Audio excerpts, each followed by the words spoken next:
L'ouverture, l'un des trois piliers du triangle d'exposition. C'est le secret derrière de magnifiques effets de faible profondeur de champ, des plans à grande profondeur de champ et tout ce qui se trouve entre les deux. Les réalisateurs utilisent l'ouverture pour créer de l'émotion, diriger l'attention et façonner leur narration visuelle. Dans cette vidéo, nous allons expliquer comment fonctionne l'ouverture, comment elle influence votre exposition et comment l'utiliser comme un pro pour sublimer vos films. Abonnez-vous à Bread Free Studio si ce n'est pas déjà fait, pour ne pas manquer nos prochains épisodes. Maintenant, prenons la route. Avant de plonger dans le sujet de l'ouverture, parlons rapidement du triangle d'exposition. Si vous débutez dans la réalisation, comprendre ce concept est essentiel. Le triangle d'exposition se compose de trois réglages, l'ouverture, la vitesse d'obturation et l'ISO. Ces trois éléments fonctionnent ensemble pour déterminer comment la lumière est capturée dans votre plan. L'ouverture contrôle la quantité de lumière qui entre dans l'objectif et influence la profondeur de champ. La vitesse d'obturation détermine le flou de mouvement et la durée d'exposition. Et l'ISO ajuste la sensibilité du capteur à la lumière. Dans cette vidéo, nous nous concentrons sur l'ouverture et son impact sur la réalisation de films. Alors, qu'est-ce que l'ouverture?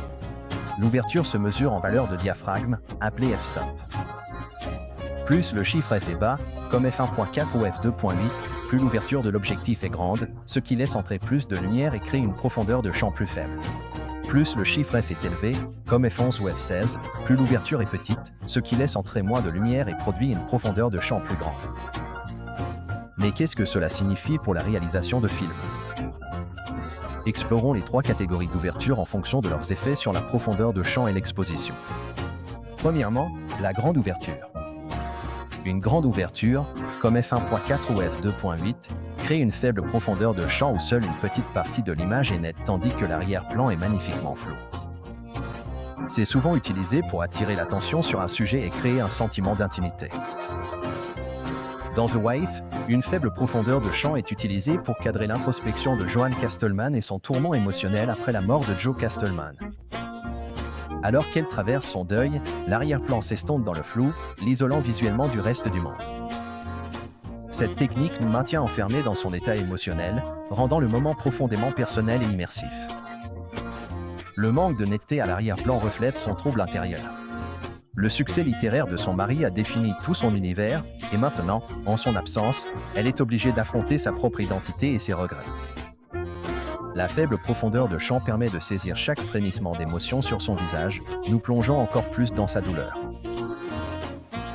Dans Joker, la faible profondeur de champ isole Arthur Fleck à des moments clés, renforçant sa solitude et sa déconnexion du monde qui l'entoure. L'un des usages les plus marquants de cette technique se produit lors de ses scènes d'habillage chez Aziz, où il se maquille devant un miroir. L'arrière-plan est flou, le coupant visuellement de tout le reste, ce qui met en avant sa solitude et l'état fragmenté de son identité. De la même manière, à la gare avant qu'il ne commette ses premiers meurtres, Arthur est souvent cadré avec une faible profondeur de champ, ce qui donne l'impression qu'il est prisonnier de son propre monde, détaché des personnes qui l'entourent. Ce choix visuel accentue non seulement son aliénation, mais annonce aussi sa transformation imminente. Ensuite, petite ouverture. Une petite ouverture, comme f11 ou f16, crée une grande profondeur de champ, gardant tout dans le cadre net et détaillé. Cette technique est couramment utilisée dans les plans larges pour maintenir la clarté sur tous les éléments. Dans 1917, la profondeur de champ est cruciale car les longs plans séquences du film exigent que tout soit net à l'image, ce qui maintient un sentiment de réalisme. Un exemple marquant est lorsque Schofield court à travers les tranchées vers la fin du film. Avec la caméra qui le suit, la profondeur de champ permet de garder à la fois les soldats au premier plan et le chaos du champ de bataille à l'arrière-plan parfaitement net, plongeant ainsi le spectateur dans l'instant. Un autre exemple est la séquence de la rivière, où Schofield est emporté par le courant. La profondeur de champ permet au spectateur de percevoir à la fois sa lutte et l'immensité de l'environnement, renforçant ainsi son isolement et son désespoir. L'utilisation d'une petite ouverture maintient chaque détail visible, garantissant qu'aucun élément du paysage ravagé par la guerre n'est perdu. Dans À couteau tiré, la profondeur de champ sert un objectif narratif différent, permettant à plusieurs personnages de coexister dans le même cadre, ce qui renforce la complexité du récit du film. Un exemple parfait est la séquence d'interrogatoire, où Blanc interroge les suspects. En gardant le premier plan et l'arrière-plan net, la profondeur de champ permet au public de saisir les réactions subtiles des autres personnages qui ne parlent pas, mais qui restent présents à l'image, ajoutant ainsi des couches à l'intrigue. Un autre usage marquant apparaît lors de la scène clé de la lecture du testament, où tous les membres de la famille réagissent en temps réel à mesure que la vérité éclate. La profondeur de champ garantit qu'aucune réaction n'est manquée, amplifiant la tension et le caractère chaotique de l'instant.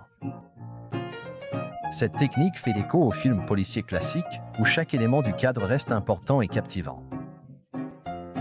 Dans ces films, la profondeur de champ joue un rôle essentiel dans la narration, que ce soit pour plonger le public au cœur d'une zone de guerre ou pour capturer la toile complexe de tromperie d'un polar.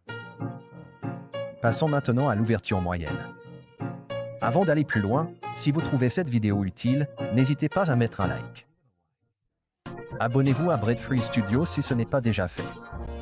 Et si cet épisode vous plaît vraiment, laissez un commentaire en écrivant « Cet épisode est utile ». C'est tout. Merci pour votre soutien. Passons à la suite. Une ouverture moyenne, généralement comprise entre f4 et f8, offre un équilibre entre profondeur et séparation.